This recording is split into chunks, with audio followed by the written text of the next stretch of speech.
Tired of serving up the same old tasteless victuals to your family? Step up your grill game with new seasonings from Coy's Southern Eats. Based off famous Southern recipes, our seasonings will add what's been missing to your family's feast. Add it to steak, chicken, shrimp, you name it. Serving up these fixings is going to make you the hero at home. So head on over to coyssoutherneats.com and order yours today. Come get you some.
And everybody, welcome to the Wednesday night edition of the Huddle with Marty Houston. It's November 8th, and I want to thank you all for jumping on with us tonight. I want to thank our sponsor, Coy's Southern Eats, for all of their products and everything that they do for us. Also, you can catch them this weekend at the Hurricane. Oh, what is that? Let's see. It is the Holidays at Hurricane at the Northwest Arkansas Convention Center in Springdale. They'll have a booth there. Make sure to stop by and see them. Take a look at all of their great products that they have, and go and reimagine and also rediscover the magic of Coy's and come get you some. So, Marty, how you doing this evening, man? Great, Jason. How are you, sir? I'm doing really well. You know, one of those things, whenever you have a lot of just things, weight of the world weighing on you, and you seem like you're in a rut, you can't get out of it, and all of a sudden a win snaps you right back out of that rut, and you kind of take a different trajectory. And I feel like that's what the Razorback football team has done over the last few days. Oh, absolutely. And it really makes you go back and kick yourself over that Texas A&M game. I'm sorry, the Mississippi State game. You know, after the Alabama game, the scenario is turning out kind of how I thought, and we'll see how the rest of this plays out, starting with Auburn this week. But I thought, you know, we had 5 games left, needed to win, 4 to get it to a bowl, and I thought, well, they would probably win at home against Mississippi State, lose on the road, to Florida, and then it comes down to those last 3 home games. With, I was putting wins with Auburn and Florida International, and it would come down really that last game with Missouri. It's still playing out that way, although you flip-flopped the scenarios with Mississippi State and Florida, with them winning that one and doing that. But the optimism is high that Arkansas has that chance to get to bowl eligibility, and that would be a win. That would be a win for, after the season that the Hogs have had this year, to just get to 6-6. And again, that's not going to be any small feat, that last home game against Missouri, but definitely an improvement with the offense. I mean, how many players did Arkansas have that were players of the week? We had the defensive player of the week, the specialty teams player of the week, the offensive lineman of the week. I mean, they all did pretty well in all facets. Who would have thought that this 2023 Razorback football team would have had an offensive lineman of the week? Over the last 9 weeks, it seemed like 9 weeks, it has just been, or 8 weeks before last week, nobody would have guessed that. Well, and Bo Limmer in particular, here was a guy that had been vilified a little bit, and probably more than a little bit, there with some of the chat rooms on Hogville and elsewhere about where he was. And he was one of the returning offensive linemen. And that's what I felt all along. And I think I told you that what Dan Enos was coming in with his offensive scheme was probably, it's not that there's anything wrong with it, that it's bad, that Enos was all of a sudden a bad offensive coordinator. He ran a pro style attack. That's not what they have been running. They were probably confused. They probably had more of it, thrown at them that he was trying to get in and change to. Yeah. And you saw how he responded coming back and maybe returning to an attack offensively that was similar to what they had last year. You could see KJ Jefferson responded. Rocket Sanders responded. And 100-yard rusher.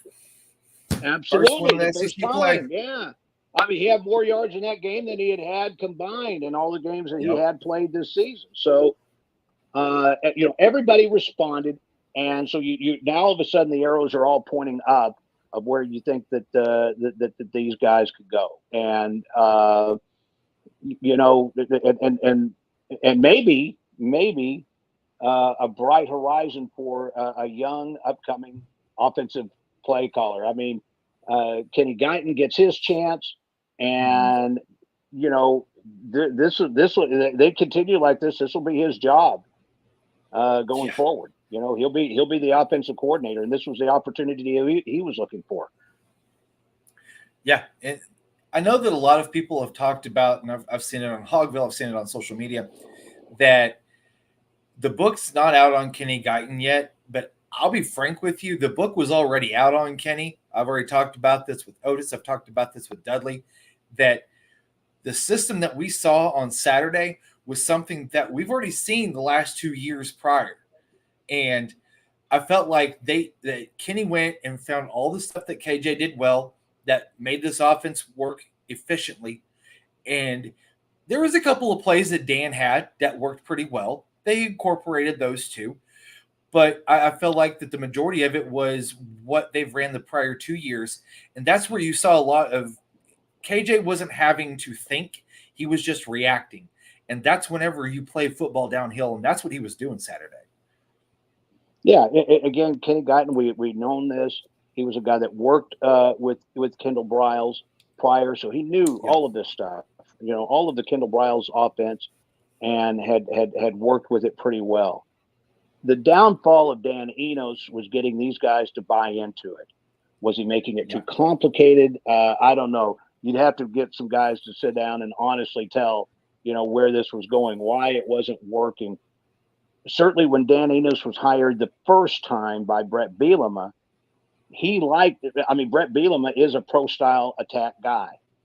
And he was not as much for the spread.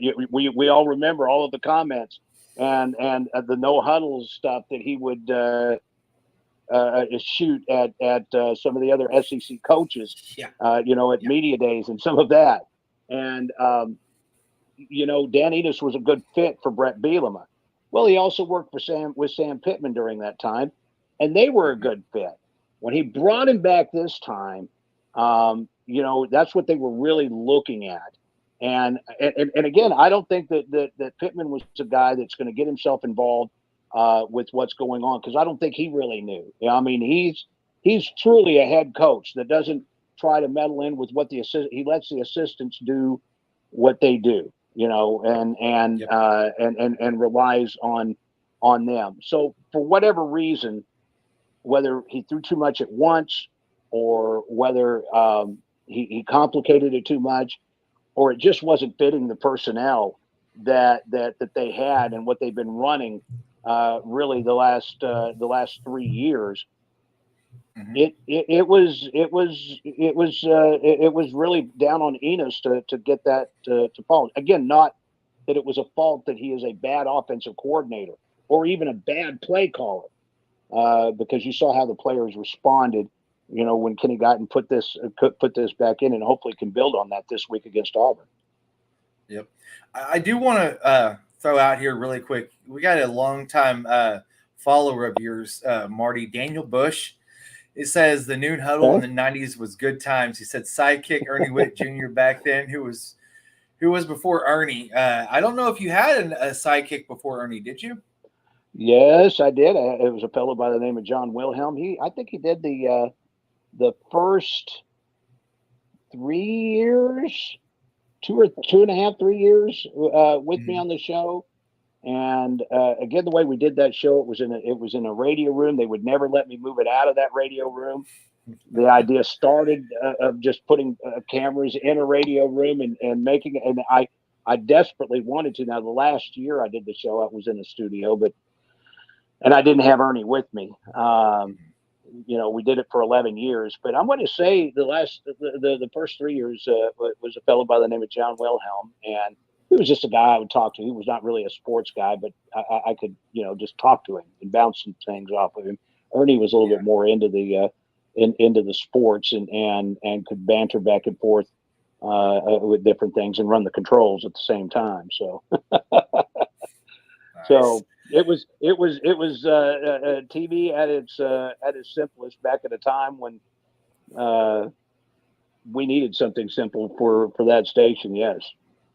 Yeah, and that's the thing too, is that's one of the things that you also brought to this area that fans wanted. We just didn't have it. I remember watching you on the show also in the afternoons, and it was kind of like that outlet, and like finally something other than some music that you can kind of like listen to, watch at the same time. And that's where, I know that's where your following came from, and that's everybody fell in love with you, man. Well, it was something I didn't think of a whole lot back then about, and I do now. I reflect on it now, and we had started the original Fox branding in Northwest Arkansas with that station, and it was a job. And I was also in charge of programming, just kind of like I am now with KNWA and Fox 24 in managing programming. And we didn't have a local newscast, and we had a lot of failed daytime programming that was going on, and we were trying to figure that out. At the same time, we had the very first, and I will tout them for this. We had the very first all sports radio station. Now, there were some talk shows going on. I can go back to Randy Rainwater. I think that he's probably been on doing this longer than anybody. But we had this all sports radio station, and that we had switched the format on that. Just a little AM radio station that was licensed to Van Buren Fort Smith. And when we started that,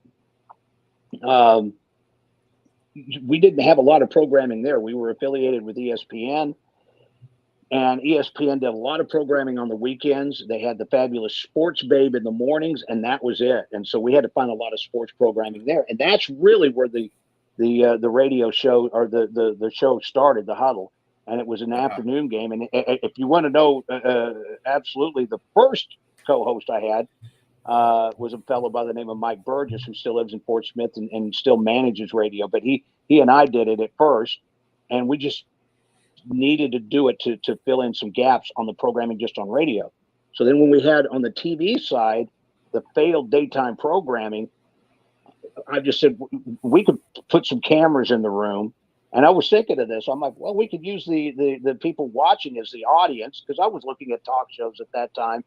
Phil, we're talking about the 90s now, the mid 90s, Phil Donahue and some of those, where they would just go out in the live audience and talk to those. I said, we could take Sally Jesse Raphael, all those guys. Raphael, oh yeah. And I said we could use the viewers as our audience.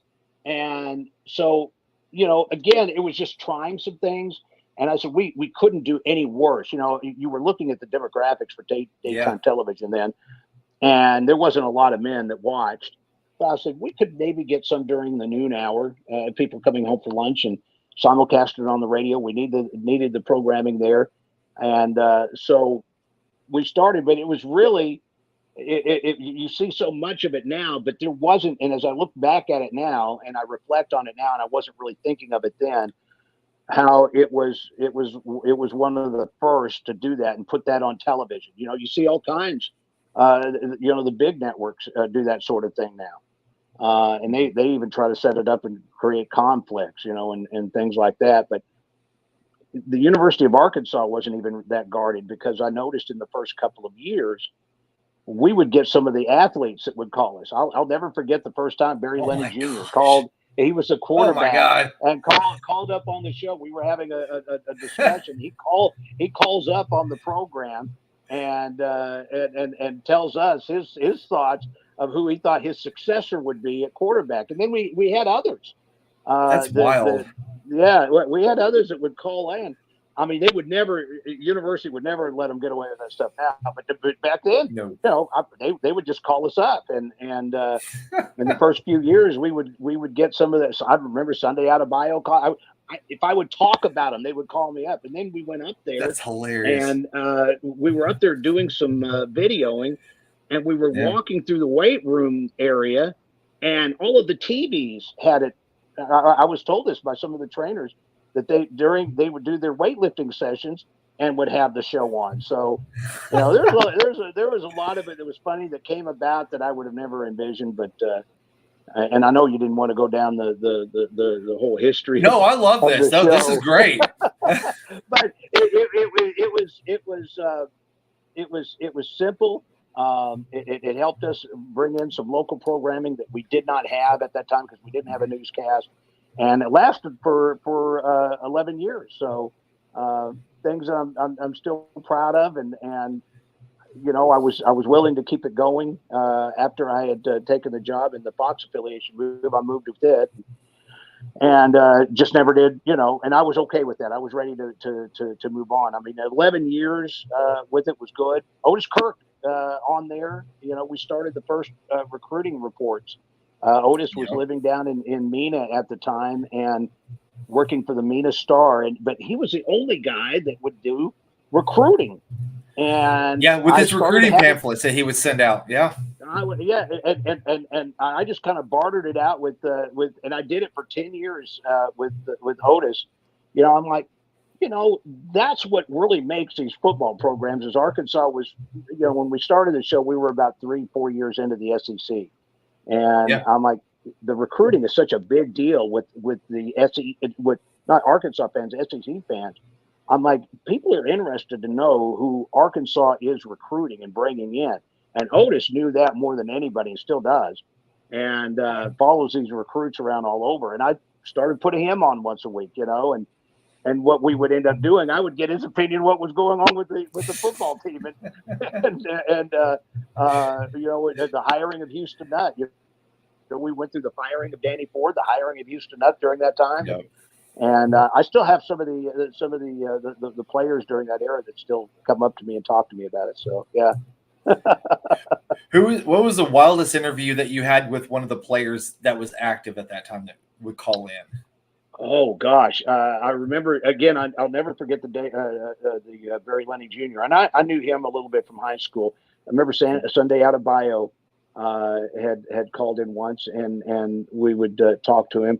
I had some offensive linemen pull a thing on me one time, and I won't mention his name because I believe I've got to know where he's at right now. But they pulled a thing, and they were having their own scuffle, and they called up on my show to kind of grieve it out, and they used some choice language, and that happened. But it was a group of offensive linemen, and this was in the late '90s.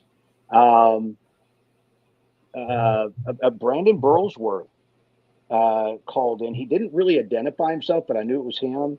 And that was in that first year of Houston Nutt. And he made a point to tell me that he said, "Man, he said, you're a Razorback fan." He said, "We're proud of the support that you're giving us." this year because it was a big turnaround season. You just have to know where the football program was and what a turnaround was. And he had called me once, but I ended up, that was just some random calls that I would receive. But I had a lot of people that would do the interview. Coach Broyles would come on. I could call Houston Nutt's secretary, and he would come on. Yeah, he'll come on with you today. And I you couldn't get away with that these days either. Not unless you went through the sports information drive. But they would all the coaches would come on. The only one I never did, and I wish I had, was Nolan Richardson, but I was kind of halfway afraid of him. A little bit. I really loved Nolan. I loved him, and basketball was king when we first started that show. Yeah, I mean it was the sport. But I watched him dress down a reporter at a press conference, and I'm sitting there, and I'm like, who is he talking to here? And I mean, just dressed up, but come to find out, it was a personal thing that he had with him. But he was the only one I don't think I ever had on the show. Some of them are gone now. John McDonnell used to come on with me, and Norm DeBryan, and some of those guys would. We went through all of them, and it was a lot of fun. We ended up picking up a lot of sponsorships that they wouldn't have had. As Fox was getting into the NFL and other sports broadcasting, we ended up picking up a lot of sponsorships. That was a big help too. Yep. One of the things that I saw come across ESPN, and you and I kind of discussed beforehand, Ron Washington is now the manager of the Anaheim Angels. You hadn't seen him, and I told you this, since he was with the Texas Rangers, Yeah. And he guided them to a couple of World Series, and then he had been gone. I guess the last time I saw that he had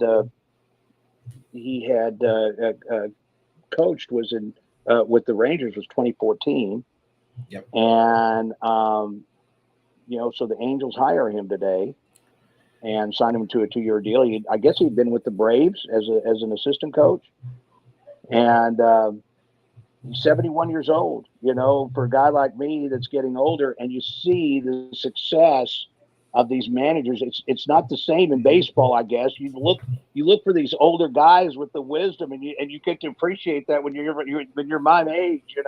That they bring in these older guys, and they're having success. We talked about Bruce Bochy at 83 winning a World Series. You look last year at and Bruce doesn't look that old either. No, he doesn't. Who's our Houston Astros manager that just retired? Dusty Baker.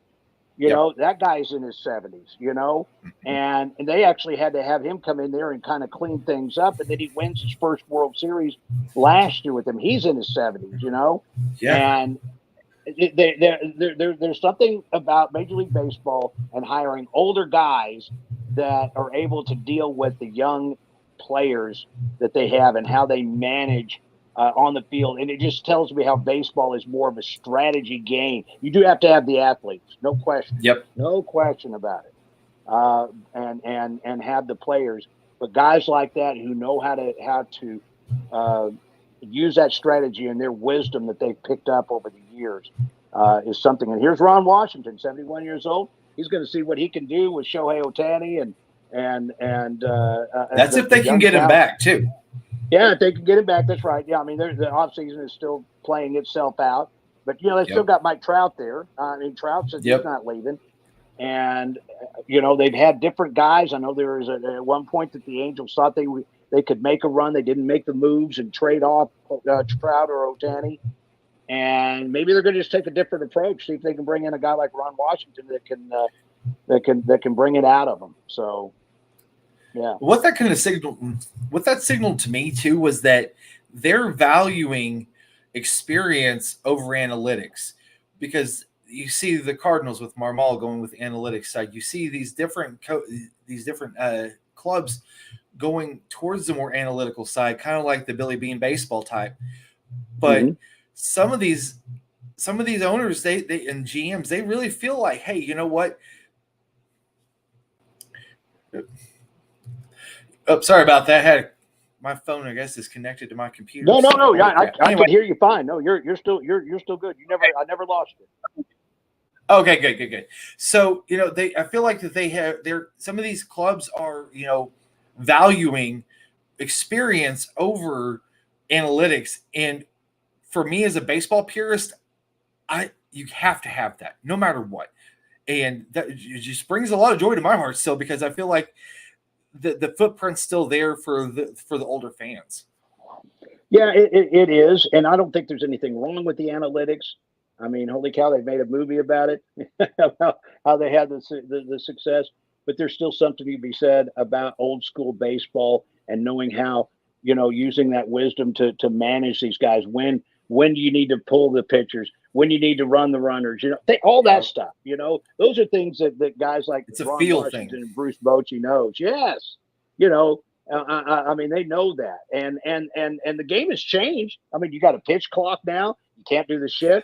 So, I mean, they know the old school stuff that they've known since they were kids for 50 plus years, and they know how to deal with these young guys.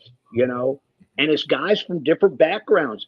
You've got more of a melting pot in baseball than you've got in any other sport. You look at the makeup of these rosters, and how many are white, black, Hispanic, Asian. I mean, and they know how to speak the same language of baseball to all of them, and manage them, and they respond. Yep, that's still brings a lot of joy to my heart, because you always have to say it like you always say. You got to have one for the old guys. Always have to. It makes me feel better. Yeah, to see them coming in. So good for Ron Washington, hired today. Yes, always. So just before we get out of here today, it was Michigan was notified by the Big Ten that they're going to be receiving some disciplinary action for all of the stuff that's been going on with Connor Stallions, sign stealing, getting, lack of a better term, infiltrating different teams, sidelines, getting their information, then relaying that back to Michigan. And I saw where the Big Ten, the article that I looked at said that they really needed to kind of watch their steps, because it might be opening Pandora's box a little bit, where some of these things might be coming out on different teams a little bit more here in the future. Because if you really hammer Michigan, that's setting the precedence for teams that get caught in the future. Well, I mean, again, Michigan brought it out today. They sent correspondence back to the Big Ten. Hey, we've got evidence that Purdue and Ohio State and somebody else, Wisconsin, was doing it to us. So it's something that's been going on. And you watch a game, they've got these guys that stand behind when they're all gathered around the coordinators. And evidently the accusation is that Michigan was sending an analyst who was buying tickets and sitting in the stands and picking this stuff up. And or that's the allegation. It's a mess, but it's it's probably something that's been going on. The thing is, there's really not a rule about sign stealing or signal stealing. There's not. If you can figure out what their signals are, okay. But there is rules on off-campus recruiting, and that's the other part of this that's going in there, and it's just a mess. And Harbaugh, you had mentioned this, and I would not be surprised if this might be the year that he makes the jump. The NFL has been wanting to get him back. He had success when he left the 49ers to take the Michigan job, and you've got NFL teams wanting to bring him back now, and this that could happen. I don't know. In fact, I wouldn't be surprised at all if that happens. Yep, and I don't know if you're going to get the Jim Tressel show cause type punishment towards him. I just don't see, if he leaves the college ranks, I don't see him coming back anytime soon, if at all, with his age. I just don't see him wanting to re-delve into the college ranks again. So that's something to kind of look forward or look at and kind of see how this thing's going to kind of play out a little bit. So yeah, I mean, I think he's at his alma mater. He likes where he's at. If he's going to stay in college, he will be there at Michigan. Right now, Michigan, the number 2 team in the country. So, yeah. I mean, I don't know what they're trying to do is get them suspended from playing in the playoffs. That will raise an uproar. That again, it's just kind of a mess, and that they need to get figured out one way or the other. I mean, Michigan has been notified by the Big Ten that they could face disciplinary action. That means that maybe it's going to be above Harbaugh, that it's institutional. That what Michigan was letting them do. So, and again, now you got Michigan pointing the finger, and saying that they've got evidence to show the conference of where other conference members were doing it to them. So, I don't know where it's all going to land. It's interesting that it's coming up during the season while Michigan is unbeaten right now. So, yeah. One thing I do want to bring up before we get out of here, and I noticed this today in. I've been kind of paying attention to social media on this subject alone, that Hunter Yurachek had sold his house. And there has been a little bit of there's been a little bit of traction with fans saying, okay, this guy's gone.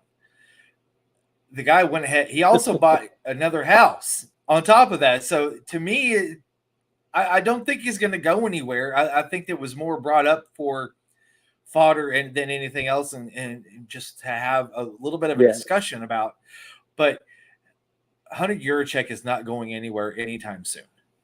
Well, I don't think so. I mean, I'm sure that I mean, Auburn, was it Auburn that made a run at him last year? Yep. For their athletic director position, and I never. I'm just speaking for me. I never looked at it that, hey, I don't think you would do that before you took a job. That, hey, I already secretly know I'm taking this other job. I don't think you would do that. And I just don't think the thing's falling. I think he's just upgrading his house. That's what I think. Although he's earned it. He sold, the one that he sold sounded like it was. I was listening to reading the description of the one he sold, and I was like, man, that's pretty good. At $1.8 million, that was a pretty nice one there. So, yeah, especially for an athletic director and making what he's making, and to upgrade like that, if I was in his spot, by God, I'd be upgrading too. Yeah, but they just gave him a raise, and I just think he's comfortable with where he is, and what he's got going on, and he's got some good traction with the SEC. If he leaves for anything, I'll just be honest with you. I think if he leaves for anything, I think the conference would be looking at him to maybe be the new commissioner.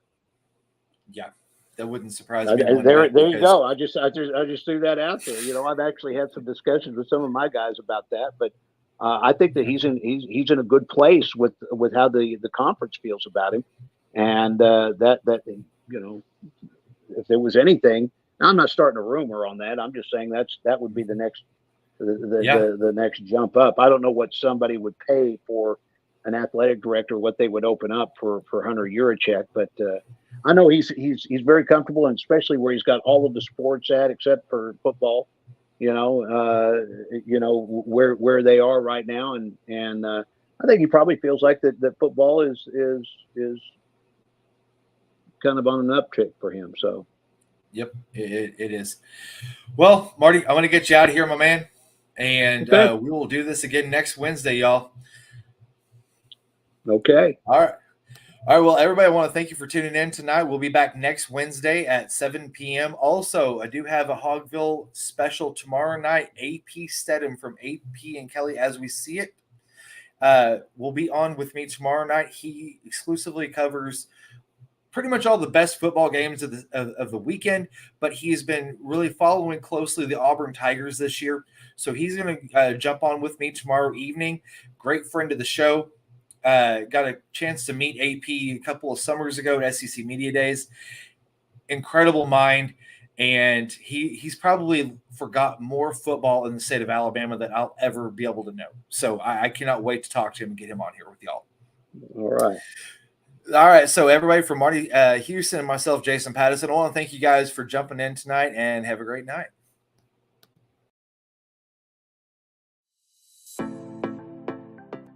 Tired of serving up the same old tasteless victuals to your family? Step up your grill game with new seasonings from Cloy's Southern Eats. Based off famous Southern recipes, our seasonings will add what's been missing to your family's feast. Add it to steak, chicken, shrimp, you name it. Serving up these fixings is going to make you the hero at home. So head on over to CloysSouthernEats.com and order yours today. Come get you some.